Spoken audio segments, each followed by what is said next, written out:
ஆரிய வந்தேரிகள். இப்ப இஸ்ரேலுக்கிட்ட இருந்தா அவங்களும் வந்தாங்க. இங்க வந்தபோது இங்க இருந்த மதம் வந்து சமண மதம். அதுக்கு பிறகு ஆரிய வந்தேரிகள் வந்த பிறகு தான் பௌத்த மதம் வருது. சமண மத கோயில்களை எல்லாம் தான் இவங்க பள்ளிகளை தான் இடிச்சாங்க. பாரதி பாடுறார், பள்ளித்தலம் அனைத்தும் கோவில் செய்குவோம். என்ன அர்த்தம்? சமண பள்ளிகளை எல்லாம் கோயில் ஆக்குறேன். திருவண்ணாமலை கோயில் சமணர் பள்ளி, மதுரை கோயில் சமணர் பள்ளி, சிதம்பரம் சமணர் பள்ளி,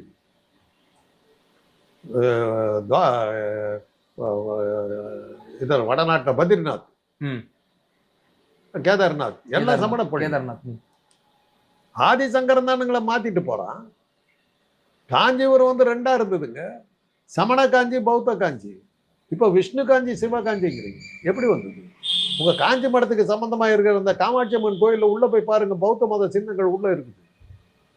ஏகாம்பரநாதர் கோயில்ல இருக்கிற செவறுகள் பூராவுமே பௌத்த மத சின்னங்கள் தான். ஒளிச்சிங்கல்ல. மாயவரத்துக்கு போங்க, அதுல இருந்து அந்த ஹிஸ்டரி பிரமாதமா தெரியும். சட்டையப்பர் கோயில் ஒண்ணு இருக்குது, அங்க போனீங்கன்னா எப்படி படிப்படியா மாறிச்சுங்கிறது தெரியும். உள்ள போன உடனே வந்து லிங்கம் இருக்கும், சோழர் காலத்துக்கு. நீங்க அவங்க கிட்ட பர்மிஷன் கேட்டீங்கன்னா நீங்க படியேறி மேல போனீங்கன்னா நடுத்தளம் வரும். நடுத்தளத்துல வந்து சோமாஸ்கந்தர் சிலை, அதாவது பல்லவர் காலத்துல வந்து சிவனுக்கு வந்து சோமாஸ்கந்தர்னு சொல்லி சிவன் பார்வதி இருக்கிறதெல்லாம் பல்லவன் காலத்துல வந்தது. அது நடுமத்தியில இருக்கும்.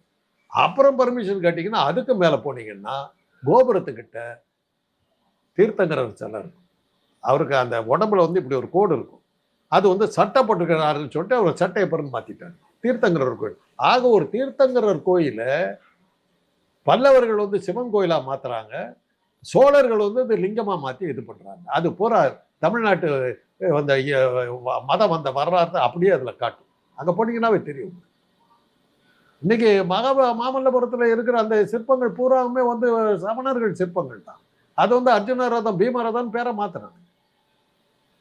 அதை எழுதி வெளியிட்டதுக்கு இந்தியா டுடேல அதை பெரிய கட்டுரையா வெளியிட்டாங்க. அந்த பத்திரிகையை வந்து கடையில வாங்கி எரிச்சு விட்டாங்க. இதெல்லாம் வந்து இங்க இருந்த மதமே வந்து சமண மதம். சங்க இலக்கியங்கள் பூராம சமண பௌத்தங்க. 1700ஆம் ஆண்டுல தானே மகேந்திர பல்லவன் சமணன்ல இருந்து சைவனா மாறினப்புறம் தானே வந்து உங்களுக்கு இங்க வந்து இதே வருது, பக்தி இலக்கியமே வருது. ஆழ்வார்களும் நாயன்மார்களும் அதுக்கப்புறம் தானே வர்றாங்க. அது ஒன்றும் கிடையாது. அசோகனுடைய கல்வெட்டுகள்ல கிளீனா இருக்குது. அசோகனே வந்து தன்னுடைய பௌத்த மதத்தை பரப்புறதுக்கு இங்க வந்து தானே இது காஞ்சிபுரம் இது தகடு அதியமானுடைய உறவுக்காரர்கள் எல்லாத்தையும் கூட்டிகிட்டு தானே, சோழர்களை கூட்டிகிட்டு தானே இலங்கைக்கு கொண்டு போய் பரப்புறான்.